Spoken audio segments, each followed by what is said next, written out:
Welcome to Drum and Drummer, a podcast focused on drums, drumming and drummers. I'm George Pickering and that's Ben Winty, and we are both professional drummers in this business we call music.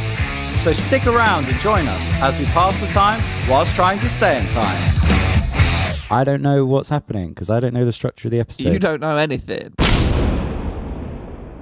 Welcome, Drum and Drummer. Welcome George. to Drum and Drummer. It sounded like you were going to say yo, but you changed it to George. It was like, George. I like that. How are you? Good, mate. I'm in the office. Yeah, I can see that. Surrounded by big news. Actually, do you know what? I didn't even notice that. Yeah, you're not in the studio. Not in the studio, because Neil's got to do some work. That is classic. So I'm in here. But big news, mate. Twix are back in stock at the blacksmith. Fantastic. Blacksmiths. You sort of stopped mid-smith there. You didn't even say Smiths, you said Smith. Yeah, I fucked it up. So that's okay. That's exciting news.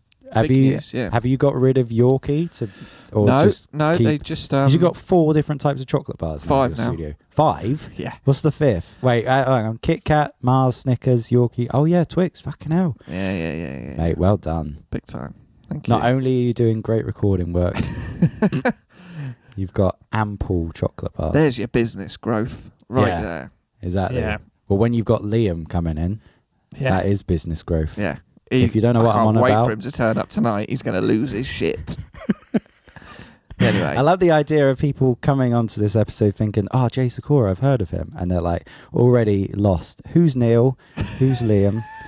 Go back and listen. If you're here. Go back and listen to all 60-odd episodes. Yeah, exactly. You've got to understand the lore. You don't just join Game of Thrones in season 7. No. There's a backstory, yeah? Maybe we'll do a prequel. Yeah. Nah. No. You mentioned our lovely guest. Yeah, Jay Sikora. Someone's a big fan. I know. I tried to hide it a bit, but I also thought, fuck it. People like to... If someone was a big fan of me, which, Absolutely not. Never happens, I'd love it. Do you know what I mean? So I was like, let's just be like, mate, big fan of your drumming. Because he was, I said at the end, he was someone when we started talking about guests, thought, got to have him on at some point. And because I've been a fan of his since he was playing with Paolo Nutini and Lianne, Havas and Birdy and stuff. So yeah, genuine joy to get him on and talk to him. Well, we'll just go straight in. on. You don't need to hear me talk about it. I will just say, just small apologies if the audio you hear some extraneous noises. If it sounds a bit working class. The builders are in redoing his bathroom. Yeah. So you might hear a little bit of But chat. you know what? I'll say, like, some Adam Buxton podcasts, he does them in a pub. The Billy Connolly one, he was in a pub. You know what I mean? There's all sorts of noises going on. So, few builders, get over it. We're talking to real drummers living their real lives. Getting their real bathrooms fitted. Yeah.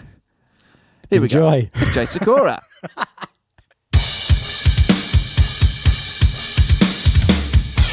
How are we doing? I'm good. How are you?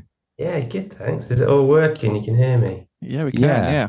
Wicked. I just installed the Zoom client in seconds, and now I'm here. Oh, magic.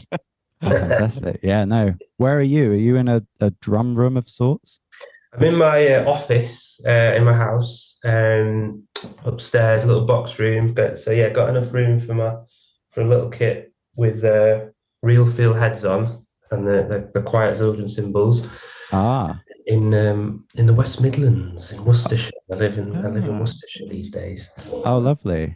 Yeah. We were talking about these quiet cymbals actually last episode, I think. How are you getting on with them? This is yeah. I mean, they're cool. I mean, it's interesting because the hi-hats are really loud and the other cymbals are quite quiet.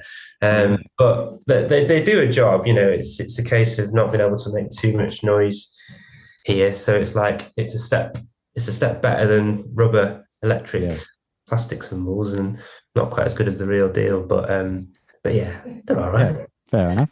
Right. I'm going to start by how I was introduced to you. Cast your minds back to 2014. It was spring, summertime, and I was at BIM Brighton, and I was living with some other music students. And I came home one day, and a friend of mine who lived there was like, you got to listen to this. This is new Paolo Nutini. And I was like, all right, okay. And I'd heard of Paolo, you know, but it was sort of growing up. I'd heard New Shoes and Cancer Full of Lead and stuff like that. Yeah. And it was the Iron Sky Abbey Road performance. And I went into his room and him and his mates were watching it. And we were like, what is this? This is like Paolo I've never heard before. And, you know, it has the Charlie Chaplin speech. And then I think it ended just with like that bass line at the end. Yeah. We were like, what was that? That was insane. And not to embarrass you with some compliments, but after that, you know, I became a big fan of yours and your playing and followed you ever since. And but through all the Paolo stuff, I was I mean, I'm going to start this podcast selfishly and just ask some questions that I want to know about. So with Paolo, was it you that played on the whole of Acoustic Love, his album? No. So it was I was brought on as the album was being finished. So even though I get a thanks on the album sleeve and I mentioned in there, didn't actually play on the album. But when it was you know, when they were trying to find someone to play it live, I got involved and we basically were doing a bunch of rehearsals, you know, just to get the sort of set together. And the first thing we did out of these rehearsals was go into Abbey Road Studio 2 to record what ended up being that live version, which was pretty wild. So we did loads of tunes actually. We were there for like 2 or 3 days and we were recording them live. And Iron Sky turned out brilliant, obviously. We were all chuffed with that. But the other ones can't have been that good because they didn't make it out. Oh, really? So was that your first time playing with him then, in a way? Yeah. Sort of outside of rehearsals, that was the first kind of non-rehearsal setting. So, and then the thing we did after that was we went to Miami to do like a record company showcase thing. So it was like suddenly thrown into it all, you know, Abbey Road off to Miami. But the Iron Sky thing was pretty special, you know, and listening to when they sent me the sort of demos or the way the album was sounding, it was that one that sort of you know, stuck out as being mega, because his voice was just otherworldly, you know. And remembering rehearsals actually, because we'd get the songs together, you know, as a band, and then Paolo would turn up a little bit later on the first day or the second day, and I nearly dropped my sticks when he started singing because I was like, whoa, I just couldn't believe that voice, you know, just in the in-ears. So it did look almost like he just turned up, like, because he has his just jumper and a glass of whiskey in one. That's just like you're the band and he's just rocked up and, you know. We've been in there since 6 a.m. You know, and he just rocks up with his whiskey. And classic singer, isn't it? Yeah. Wow. Last in, first out. Yeah, exactly. So something else I wanted to ask about, there was a performance, this is me really geeking out to some of your Paolo performances. It was the Jools Holland Hootenanny one. I don't know how much you remember this, but it was just I've seen that so many times, and it's almost like a masterclass in how each musician can play in a song, if that makes sense, you know. So it's like that breakdown bit. Was that the Scream tune? That was it. Scream. Scream. We did that, and we did No Other Way. But Scream. That was it was fun actually, because we'd been playing that for a while, that song on tour, and we used to open the set with it.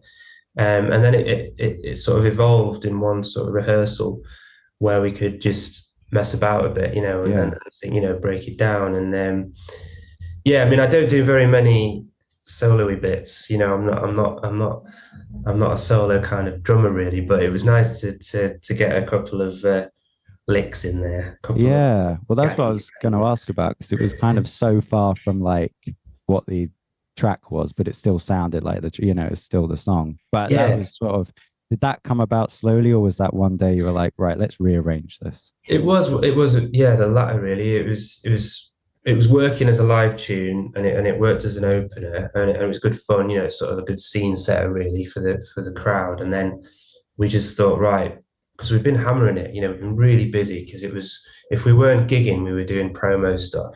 So, you know, it might be a radio thing in Holland or whatever, and then straight over to Paris to do something, and then back home for another thing. And then when we did have a break to be able to plan out what the next tour could be like, it was like, well, yeah, let's mix things up a little bit and break it down. So it was nice actually. It was kind of a group thing where we all kind of arranged it together, and yeah, well, I'm glad you liked it because yeah, did you know they don't do the Hootenanny on New Year's Eve? Yeah, I'd heard that. When did you record that then? Was like it the 10th of November? I think it was in December, but it was pretty early. It was way too early for New Year's Eve. But yeah.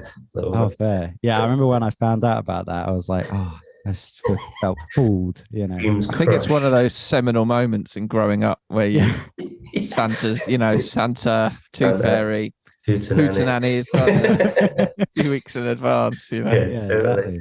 Yeah, well, I mean, were there any big standout moments for playing with Paolo? Yeah, there were actually. I think well what that Abbey Road session turned out to be, sort of retrospectively, we were like, wow, we did all right there. That was pretty special, and still I get people sort of commenting about it, years later, because what are we now, 8 years later? Yeah, I think so, yeah.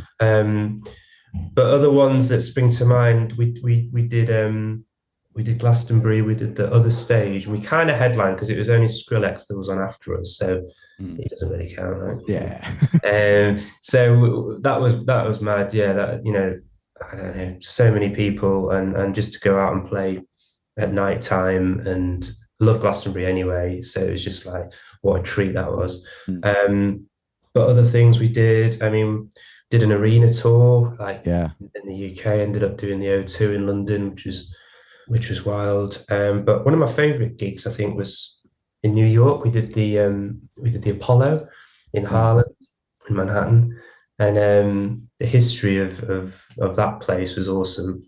And then I got to Australia. We did a cool sort of roots and blues festival in Australia, and just found ourselves being on really cool billings, and you mentioned about what Paolo's stuff used to be prior to that, and he sort of all of a sudden was seen in a different light, I guess, because those songs like New Shoes and Pencil Full of Lead, he won't play them in the same way as they were recorded and released.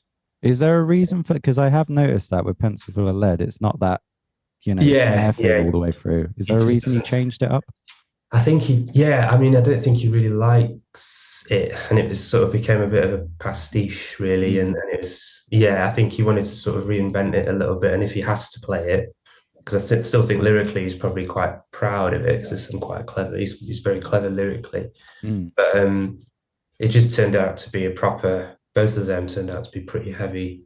We didn't do New Shoes, actually. Wouldn't do that. He wouldn't actually reinvent that one. But Pencil Full of Lead, that ended up being just a pretty balls out heavy, sort of hernia inducing 3.5 minutes every night we did it. But the crowd loved it, because it was they recognised the lyrics and stuff, so they weren't that bothered. They didn't have the trumpet thing going on. So. Yeah. No, amazing. Well, let's go back in time then. Another Abbey Road thing. When you played with Stephen Fretwell. Oh yeah. Yeah. So was that? I saw that was your first time at Abbey Road, I guess. And how did that come about, playing for him on his album Magpie? Well, I went to, we grew up in Scunthorpe, the Bright Lights of Scunthorpe. I played in one of his earlier bands, and then he started doing his own solo stuff, moved to Manchester, and then he started getting a bit of interest there. And then when it was a case of doing band gigs, I'd travel up. And I was living in Liverpool as well at the time, so quite close. And then he ended up getting a publishing deal, and then one thing led to another, and he got a record deal. And then it was we were gigging in between all this kind of time, and then it was like, right, I'm going to record an album, and they were talking about where to do it. And he said, no, I reckon we just go to Abbey Road, Studio 2, and we do it live. And it's like, and he always had these sorry, that's a text message. He always had these crazy, what seemed crazy, like crazy ideas at the time, but then somehow they'd become reality. And he was like, yeah, we're off 2 weeks in Abbey Road. Hold on, let me just put this on. I'm having my bathroom done as well, which doesn't help. So if you could hear, Oh, is it? it's all happening. So yeah, sorry. Yeah, so that happens. Yeah, we're going to go down to Abbey Road for 2 weeks and record it in Studio 2, and it was couldn't believe it really. So we ended up doing it live. We didn't really have a producer. We had this amazing engineer called Guy Massey, who's still doing some brilliant stuff, like involved with the choral albums and Manic's stuff still. And yeah, he's an amazing engineer. And it was just a case of going in. We stayed in there's a flat in the house next door to the studio. So we just walk into the studio every day, and there'd be loads of tourists outside, like looking and saying, who are those guys? And then realizing that we were no one, and then putting the cameras away, thinking, that's no one. But yeah, doing all that, you know, we were all set up in the same room, but we were kind of screened off a little bit, but with vision, you know, we could see everybody. So good lines of sight. And yeah, just playing, no real sort of set times of the day. We'd sometimes go in a bit later at night, sometimes finish a bit earlier, and whatever sounded good, and ended up being that album Magpie, which is a bit of a treat really. So early on in my career, and it was using mics that the Beatles used, and piano that Lady Madonna was recorded on, and stuff like that. So for Beatles fan, Steve's a big Beatles fan, and so was I, and the rest of the band, I guess. And it was Was that one of your first kind of times recording at Abbey Road? Yeah. That was the first time at Abbey Road. We'd done a bit of stuff in other studios in the lead up to it. So we were lucky enough to spend a bit of time at Real World and Rockfield in Plymouth. So some cool places. Tried out a few different sort of producers and stuff. But yeah, that turned out brilliant, really. To do it there, and we actually went back for another week because there's still stuff to do, so we had to go back for one more week. So it's like 3 weeks in total. But a bit of a dream, really. It has that sort of feel of like a sort of laid back vibe, I guess. That album. Like, I mean, even it's weird because when you listen to Run, I obviously just think of Gavin and Stacey. But aside from that, it is sort of like a relaxed sort of It sounds like a relaxed feel on the album, which is great. Where did that lead you with your career beyond Stephen? Well, weirdly, that got me the Paolo gig, but 10 years later. So he had the same manager as Paolo, and not at that time. So I always thought his manager hated me because he was so good on his own, as a songwriter. I don't know if you guys have ever had this, but when there's, like a troubadour that you end up playing with, they always you always wonder if you're adding anything to it, if you can't make it, or you're getting in the way, kind of thing. And we were confident that it sounded cool with a band, but you always think with the manager or the label, they'll save money if he goes out on his own. But Ian McAndrew's name is the manager, and he's always nice, but I always wondered, if he would really, really back the band or rated me or whatever. And then just out of the blue later, he just emailed me saying, Jay, I've started working with an artist. It's called Paolo Nutini. Are you interested? And I was like, what? So I thought you hated me. I didn't say that. But from before all that, there wasn't really anything that led on to it. I ended up actually, because I was kind of studying at the time. I was at Liverpool Institute. Sort of at the same time. And then after that, I ended up, because I was a bit of an Apple geek, so I ended up getting a job with Apple. It was they had this, I think it was the third Apple store in Europe at the time. It's in Manchester. So I moved to Manchester and started working for Apple, and then ended up teaching mainly music software, but all Apple software to people, and doing the odd workshop and stuff, GarageBand and Logic workshops. So I was doing that for a fair bit, and then in a band called Deep Seals, like an original kind of band with like 4-part harmonies and stuff, kind of psychedelic stuff. And it was only when I wanted to move to London with Apple, it's when stuff started kicking off with the drums again, because I was sort of in amongst it all. So moved to London with Apple. It was 2012 maybe. I always get my dates mixed up, but probably about that. And through Steve, actually, through Fretwell, met Dan Carey, his producer, and got on really well with him.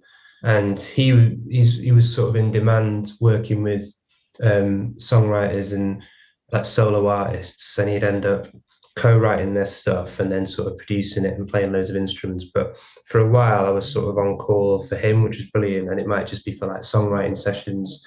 I was living in Brixton, he lives in Streatham, so it was a case of just going down and, you know, jamming with him and whoever he was recording at the time. So it's kind of cool, really, because sometimes I wouldn't even know, and turned up, and one day it was Michael Kiwanuka, and Yeah. the day it was like Emiliana Torini and all these people.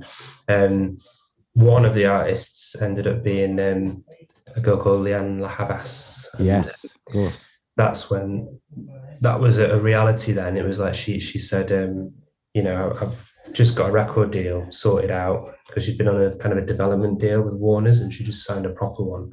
And after sort of half a day playing with her, she just said, you know, do you want to be my drummer when I go on tour? And I kind of thought, you don't mean that. I was like, yeah, of course, it's been fun, but he said that to all the guys. And then she actually did, you know, she meant it. And then I was at a crossroads moment with my Apple career and drumming, where she said, you know, I've got these dates.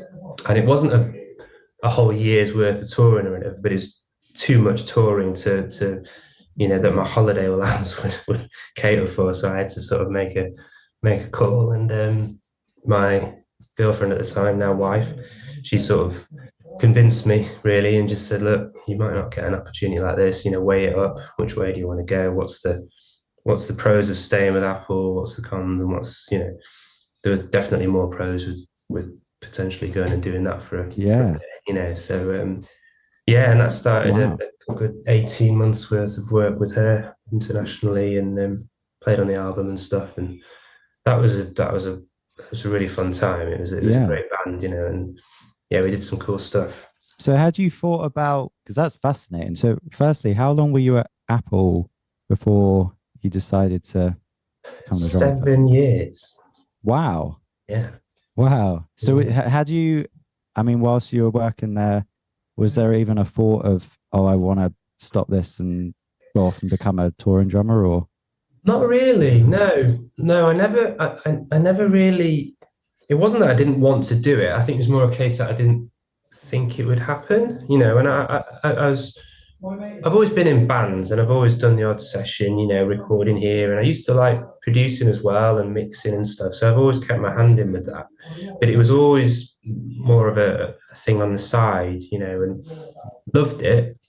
But I guess maybe I didn't have the balls to just try and go for it 100%. yeah, I was always a bit too worried about, you know, how I'm going to pay the rent and what happens if you don't get a gig next month. And so I was a bit, but I did love the Apple gig as well, you know, and I was proper geeky about all that stuff. So it's kind of the best of both worlds for a bit.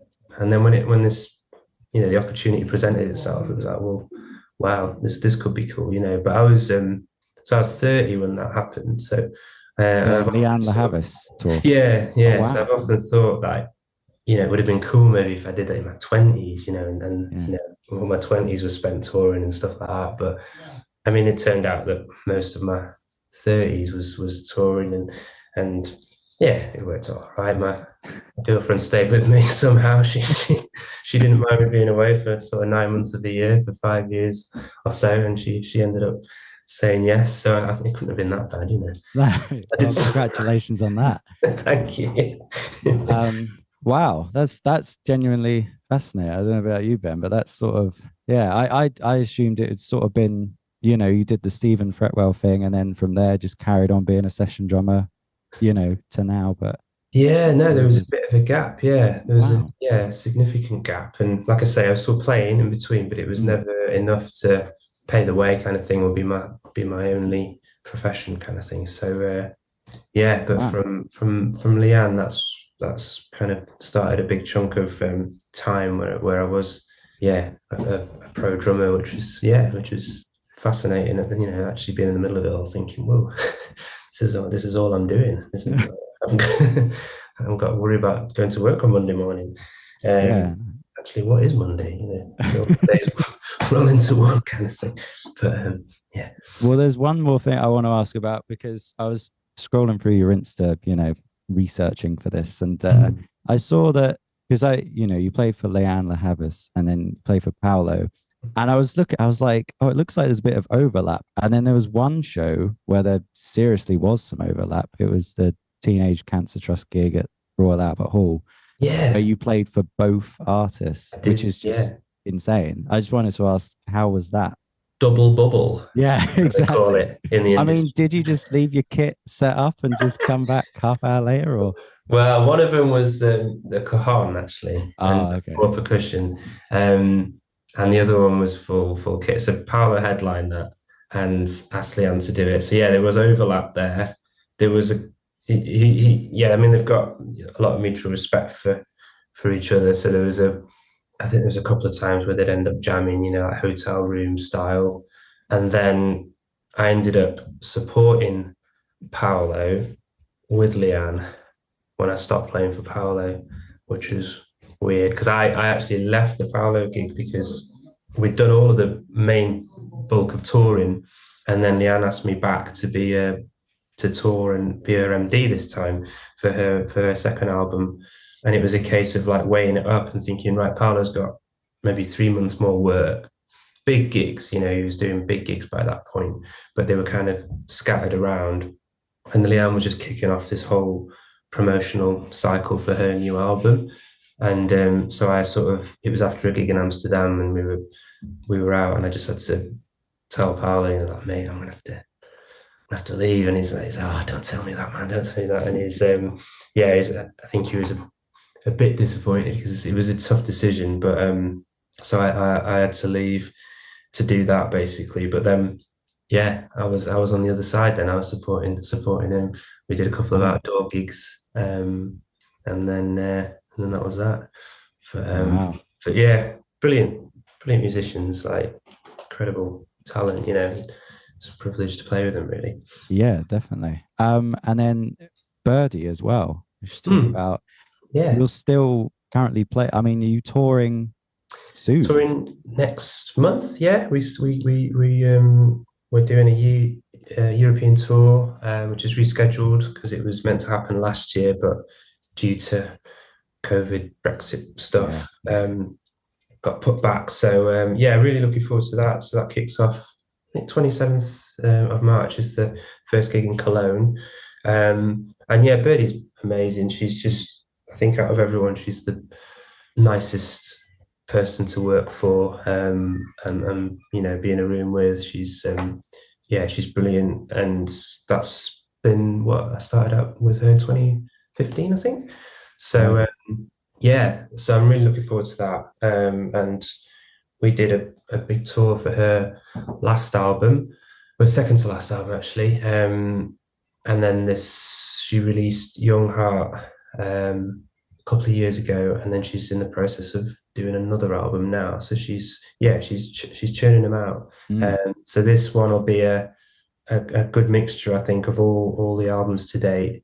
But I really like the last album. I don't know if you guys heard it, but she's sort of had she spent a bunch of time in Nashville, and she's got some really great influences coming through, kind of almost Joni Mitchell-esque, sort of 70s influences, which is always fun to play as a drummer.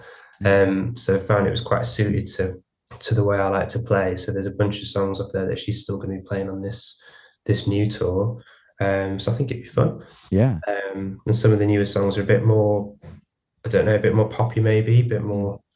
She's going back to the Beautiful Lies album where there's maybe a couple of sample pads that I might need to reincorporate. But yeah, I haven't got enough nice words to say about Birdie really. She's mega.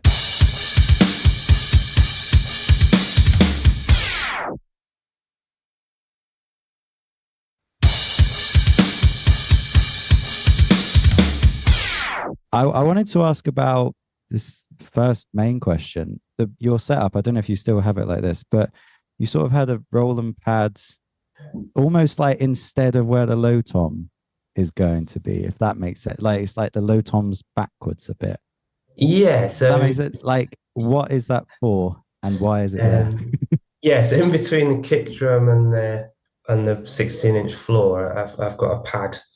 It's just an 8-inch V drum pad. But what that's for, I used it throughout really. I used it with Lianne Paolo and Birdy, and it's just an auxiliary sort of pad, which tends to be, well, it has been kind of an additional kick drum sound, like a low end thing.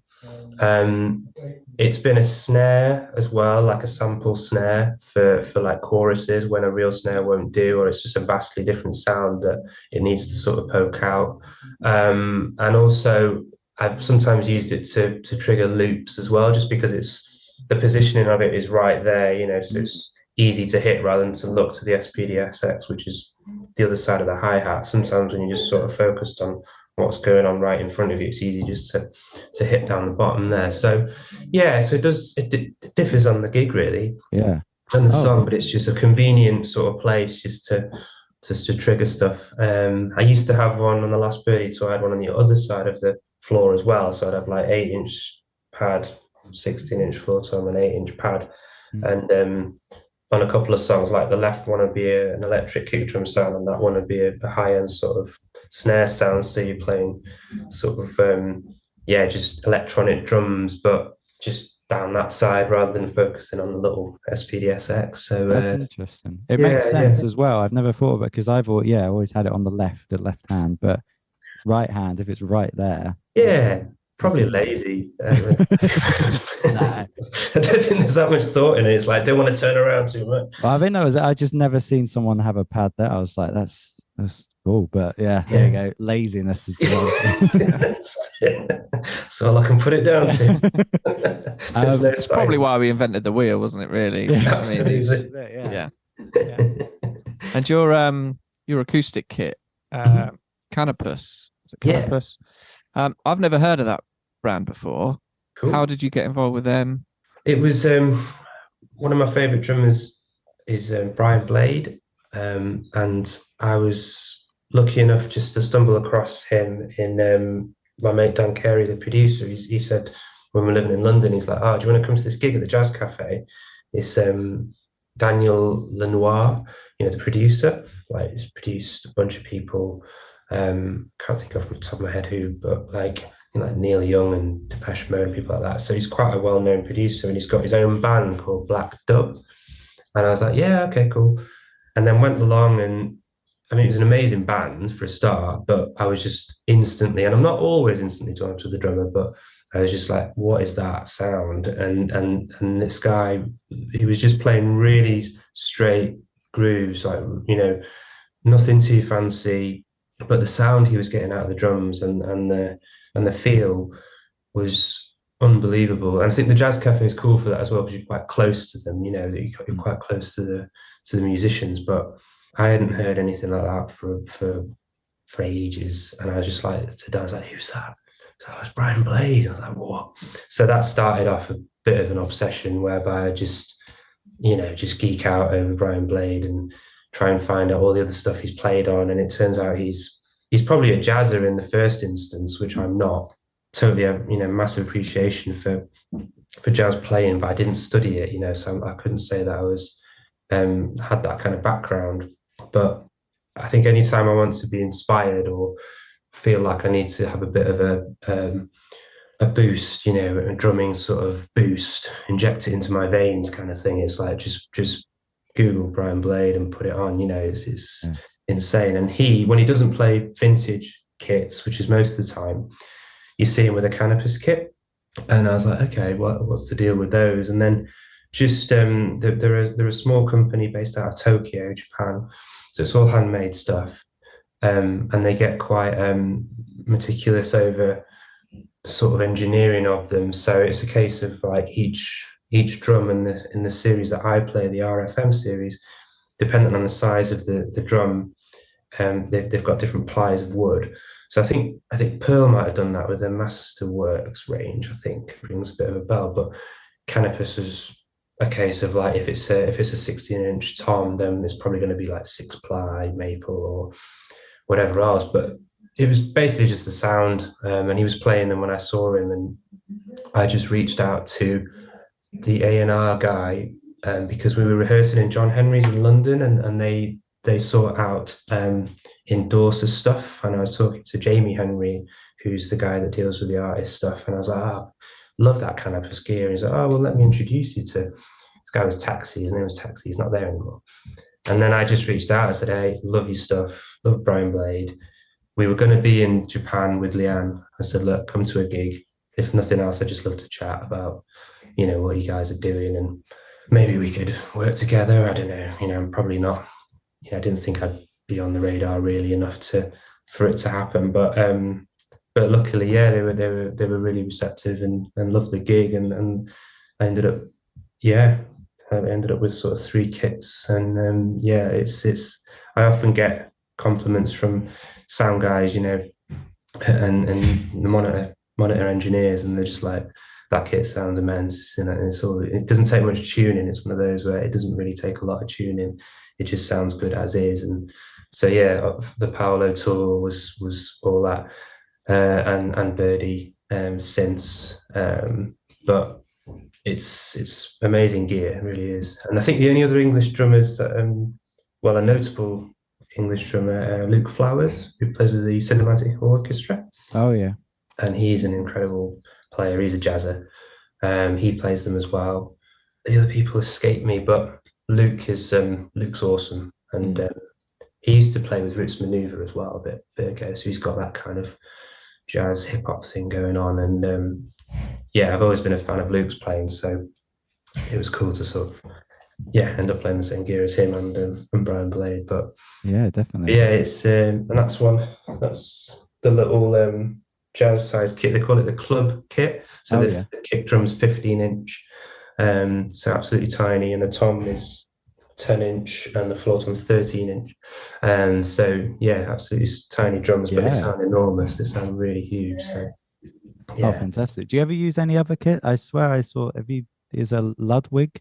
You use Ludwig before? That was my dad's kit. A 71 Silver Sparkle, super classic kit. So that's what I sort of learned on and gigged on forever, really, until I ended up getting the Canopus stuff. So I toured with Lianne. The first album was all on that kit. So it was a lovely kit to start off on, and I've still got it. It's boxed up nicely now. It comes out for sessions, really. I don't want to tour it anymore because it's vintage, but the Ludwig stuff, is wicked. Ludwig super classic and Canopus gear, really. That's and then I've played Siljan cymbals for forever. Started working with Siljan, I can't remember now. Must be over 5 years, I think. Nice. I'm assuming. Go on. I was going to say, I'm assuming you're not taking the quiet cymbals out on tour. I did use them in a session there recently. I did use the Havas, because I was learning the tunes before I went down to London to do this session. I was learning them on, just practicing here, and then I was coming up with this hi-hat groove, and it sounded particularly good with them because they're almost the sort of that trashy sound. Like Chris Daddy Dave's got big holes in his cymbals. It's kind of that thing, and I was just playing the tune, and then I said to the producer, I don't know if you want to hear this, but I did come up with this kind of rhythm, and it sounds wild on these cymbals, and they tracked it, so I don't know if it'll end up on the final thing, but it was really trashy sound, and it works pretty well with this rhythm that was on the track. So but no, they'll be staying here when I go. One last thing I was going to discuss in terms of drumming. I saw in an interview you were talking about the playing the crash on beat 2 that you learned from Lars Ulrich. Yeah. Where did that come from? Because after you said it, I then watched some of your performances, and I was like, oh yeah, he does do that. How does that help? I don't know. I quite like using cymbals, not just to sort of accent new sections. I think it's quite nice to use cymbals as a texture, and I always found that because it was Lars Ulrich that sort of introduced that idea to me, but Abe Cunningham does it with Deftones, and Taylor Hawkins used to do it as well with Foo Fighters. And I don't think it's a special thing or like an unheard of thing, but it always sort of resonated with the way I was playing, whereby if you wanted to accent the upbeat or with a snare sound, sometimes it doesn't automatically need to follow with a downbeat, and sometimes coming into a verse you might accent it before, one beat before or something. And I guess, Fleetwood Mac, Fleetwood does it a bit as well. But it always sort of sat with me. And it always used to, so I've got it to the left. My far left cymbal is usually a 15-inch or 16-inch crash, like a thin crash. And I always like sort of playing open-handed with that. And I'll just switch my hands and just, often hit it quite hard. But yeah, it's just something that sort of stuck with me when I was trying to play For Whom the Bell Tolls over and over again when I was 15 in my bedroom at home. Yeah, that'll do it. Yeah. Right, Ben, is there anything else you want to ask? I think just going back to like your career at Apple, and I've had a similar dilemma before of like trombone or drums. All right. Or I worked at PlayStation for a bit. Oh, cool. And I wonder how split were you between the two careers? Was it pretty even? Well, no, I mean, the Apple gig was a full-time role. I started out part-time, but then it quickly moved into being full-time. And because of the Apple Store thing, it was so busy that I'd often end up doing overtime and stuff like that. So for a while, drumming took a back seat. It was only when when it calmed down a little bit, and then I got this role as the software trainer, and then I progressed into sort of leading that team of people, and where the hours are a bit more manageable. But rather than like a time split, I mean, emotionally, were you like growing up? Drums, was that just like on the side, and you always had in mind of having a different career? Were you pretty fluid with what you were going to do? It was that, I guess I always liked the idea of having a job where I knew where the money was coming from. And it always scared me that, if I did go pro and I was just relying on gigging for a living, that it might not be very fruitful. So I always loved drumming, but I guess it meant that I didn't have to freak out about drumming providing everything that I needed. And it never became a stress. And it was always a case of I enjoy playing, and I don't ever want to put the pressure on me to have the thing that I love doing be the be all and end all kind of thing, if that makes sense. Yeah. So because it naturally progressed into being a career, I felt like it was at the right time, and I felt like I'd explored another avenue, another career. And then it just sort of fell into my lap a little bit. But like I say, it wasn't as if I was just sort of carefree and then the situation presented itself. I think certain things led to one another, and saying yes to one gig, or meeting this one person, or staying in touch with someone, or, I've been lucky that people have recommended me. So it was always a case of, if Jay, were you up for doing this? I'd be like, yeah, absolutely. It was never like, no, I've got to go work in the morning. It was like, no, I'll do it, even if it means I'm up late and I'll be knackered in the morning at work. It was always, I always make time for it. So yeah, I guess it was just nice to not pressurize myself into, making sure that drums would be the thing that sort of sees me through. That makes sense. That makes complete sense. I'll say this, we can edit this out, but I've sort of gone through exactly the same thing, because for the past few years, I've been trying to make the main income from drums, and I'd always do other jobs on the side. So I'd do anything, kitchen porter, cleaner, or work crew jobs and all these things. Yeah. But it got to the point at the start of this year, I was like, do you know what? I need to I'm moving into a new flat with my partner and all these different things. I'm like, I want to, for the first time, have a normal full-time job. Yeah. And I'm 28, but it's in no way stopping me being a drummer. It's, if anything, it's kind of more focused, because now I'm not having to go, where am I going to get money? I haven't got enough money from gigs, so what am I going to do? Instead it's like, I've got that thing there, and I sort of said, if I can just have this year to be like, work on this new full-time job, and then work on the pod and the gigs, and go from there. So it's amazing to hear from you that was how you kind of went about it, because I think that's exactly how it will relax you if you go, okay, I do have money coming in. So. Totally. And it was that sounds cool, man. I'm glad.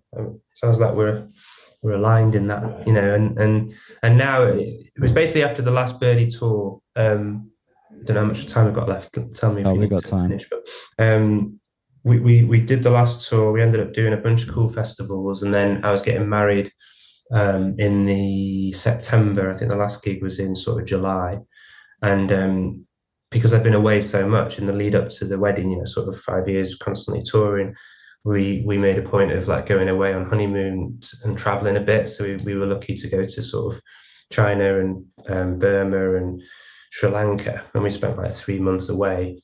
And then after that, I was like, oh man, I don't know if I could go away again, you know, as soon as we get back, because it was the first time we spent so much time together in a long time, you know, like 24 hours a day for 3 months. And so when I got back off that, it was a case of like, look, I think I need to find another job right, rather than looking for another gig.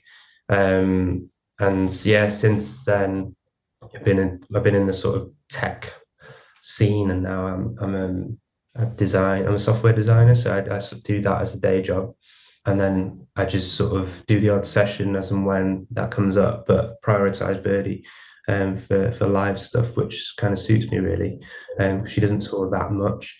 But yeah, and that way it's like, because I've got 2 kids now as well, so it's a case of making sure I've keeping my head screwed on really with it. Yeah, definitely. But it's refreshing to have stuff to look forward to, because there was a period, which I'm sure you guys will know all about, where there was no gigs for a long time, and even though I had work with the design stuff, it was tough not having any gigs to look forward to or anything like in the diary. And I went under big time when this tour got cancelled, because it was like, oh, I can't wait, it's coming, you know, it's a year away, it's coming in 6 months, it's 3 months. It's like, oh, sorry, we're gonna have to put it back a year. I'm like, no. Yeah. It was a nightmare, you know, but now it's come back around. So is this the first tour since that big one before? Yeah, first tour in since 2015. 2015. No, sorry, I got married in 2017. So first tour since 2017. Wow. Long time. Isn't it? Are you ready for it? Are you Are you excited? A bit older, a bit wiser? Are you regretting saying yes? Definitely older. Definitely older. And see how I'm going to be on the bus. I have to do some because get into yoga. This is it. Pilates. Pilates is the thing. I've never done it, but I can't wait. But I just know that my shoulder's going to kick off, so I have to start doing warm-ups and all of that. Never do any sort of drumming warm-ups really, but I'm going to have to do all sorts of stretches, so just to make sure I don't seize up. But I think we'll be all right. So is it kind of, there won't be any more long tours now that you've sort of settled? Well, it depends. I was always, when I used to tour and I used to see, you know, like crew members more often than band members, but because the band was sort of, we were at the same age, but the crew members, you know, I've got kids at home and stuff. I was, oh man, I don't know, you know, and I've always been crazy broody, thinking, oh, I can't wait to have kids. And I'd be like, oh man, I can't believe, you know, I won't be able to leave them. I don't think. I think as soon as we want kids, I need to stop touring. Because I don't know how you do it. I don't know. You must miss them. And they're like, yeah, I totally miss them. And then now I've got 2 kids. I'm like, get me on tour. Get me out. I am gone. You know. Now I know why there's so many people with kids on tour, because they want to be. Yeah, they're not roadies because they enjoy the job. They're like, what's the job I can do that gets me away for 6 months? This is it. Yeah. They come back and daddy's the hero, you know, mummy's the hero because they've been on tour for so long. No, it'll be tough leaving because I've got a 3-year-old and a 4-month-old. So it'll be tough being away. But I don't know. I think there's talk of more work if Birdy releases another album, which is I think which is planned. I'm sure this won't be the only thing she does. So I guess it's see what that looks like and how that shapes up and how far away we need to go. But I guess this will be a good tester to see. But it's how long is this tour? Is it a month or so? Or? About a month, yeah. So it starts just second to last week in March. We start rehearsals, and then it's all of April, and then we end up we do the Hammersmith Apollo and finish in Dublin at the Olympia. But otherwise, we're all throughout Europe. So some lovely cities and venues and stuff. A load of stuff I've not done before. So yeah, can't wait. Should be good. Final question for you, Jay. Who's your favourite delivery company? Favorite delivery company? It's got to be DPD. That quick. You can't beat a text message and a window. Give me a window. It's the window, right? isn't it? It's the window. And like notification. I don't mind the email, but the text message with a window, I'm like, yes, I know what I'm doing. I can know when to have your shower. That's the yes, yeah, exactly. That's what we all want from a delivery company. Yeah. When can I have a shower? Yeah. I like worst would be I was going to say, any bad delivery stories? I can't think of any, but I've had it's okay. Sometimes some people comes to them instantly, and they'll be like, "You won't believe what this person." Yeah, no. I mean, I had some, tricky times with Yodel over the years. Hermes now every. Yep. Whatever. Rebrand's not going to help you there, sunshine. Yeah. we've all seen through it, Hermes. Everyone knows what you're up to. Exactly. Must have cost a fortune as well to rebrand all the shops. The shops are not every parcel shop's not Hermes. It's like, shouldn't have bothered, lads. You should have. This is it. Yeah, but yeah, DPD all day long. DPD. Another win for DPD. There we go. Yeah. Right, fantastic.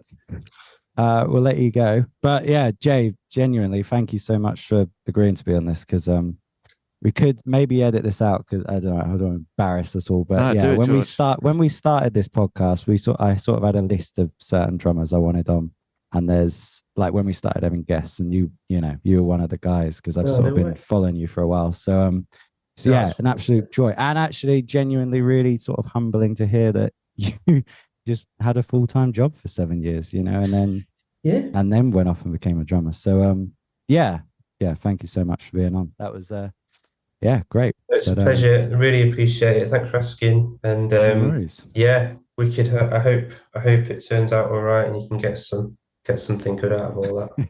I don't think the builders were too noisy. I think we're all right. Sorry about that. It's all right. Bit of whistling maybe. We're showing the real life of drummers, Yeah. God, but no, lovely to meet you guys, and yeah, you too. Yeah, if there's any, I don't know where you guys are based, but if there's any chance of meeting up before a gig or after gig, yeah, man. Well, I'm Brighton, so if you're ever in Brighton playing with Birdy, cool. I'll be there for me. Yeah, Portsmouth. Yeah, nice. No, it'd be great to meet up in real life as well at some point. Man. But yeah, really appreciate you asking me on. It's been fun. Yeah, pleasure. Mate, thanks, Jay. Thank you. Wicked. See you later, mate. Bye. Bye. Shaved my beard today. I look like a. Now go on. We can start, and I can go in with that. No, wait, not really. I look like an egg. There we go. That was our interview with. Yeah. Yeah. Happy? Got what? Me? Yeah. Very happy. Yeah. That was, as you could tell at the end, I was just fascinated by the fact that he almost, I wouldn't say took 7 years off from drumming, but, he was doing the odd session. But the way I thought his career had gone was he left Lipper, played with Stephen Fretwell, and then from there just carried on touring the world and all that. But no, he was at Apple for 7 years and then got picked up by Lianne Havas. Yeah. Well, it's refreshing to see someone who's been so successful, like, it's in a way, do something else as well. Yeah.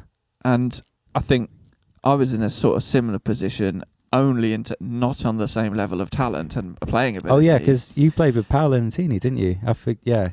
You never bring it up, but nah. But I studied 4 years to be a classical trombone player at Royal College of Music. Yeah. And then a job at PlayStation came up. Yoink, off I went. Yep. And there's almost like a pressure that if you go and study something like specific, like a musical instrument or something, that you have to then, as soon as you leave, like that's it. You're bosh, you're in. And actually, well, no, if you want, what Jay wanted was a bit of, essentially security financially. Yeah. And that didn't let him stop in doing drums and stuff on the side. And then eventually those opportunities came. But kind of, I guess came slightly maybe later. You assume these people leave and they hit that touring, and those artists like, 20s. And as he said, it wasn't really till 30s that those opportunities came along. But he was ready. Yeah.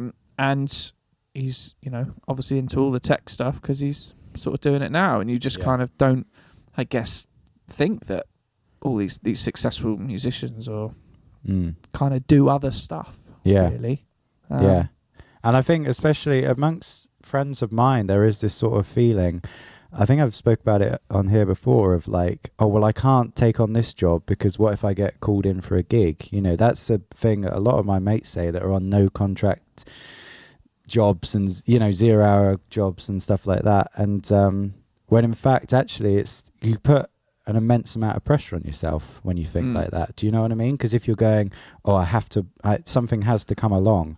Whereas if instead you go, no, I'm going to do something else, but I'll keep playing drums. I guess it's sort of, as I said, I guess it relaxes you, and then you kind of go, well, I don't need to play drums to make money. I'll just play it for fun, and then if something does come along, I can quit my job at Apple and go off and do it. And the fact that now he's sort of, you know, he's out the other side of it. You know, he's been a session drummer and about as successful as you can be, you know, arena tours and headline festivals. Oh yeah, but he's done everything.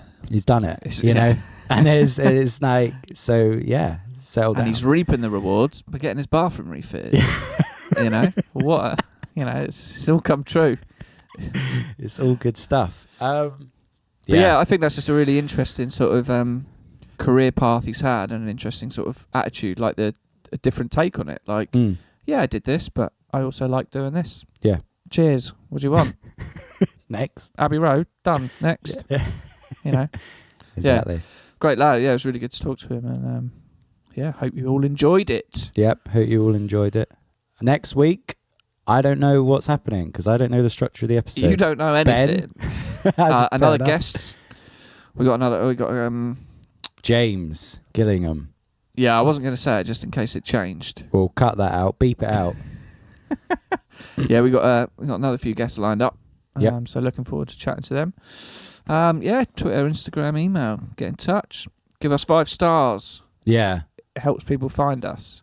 And maybe we'll end up number 11 on the Great Drum We are, podcast. Aren't we? Oh, we were 12. We're 11 on the Google thing. Yeah. We're getting there. That's not a ranking though in terms of like quality. That's probably just a list of who's making them. And also, we're bullying our way up by just shitting one out every week.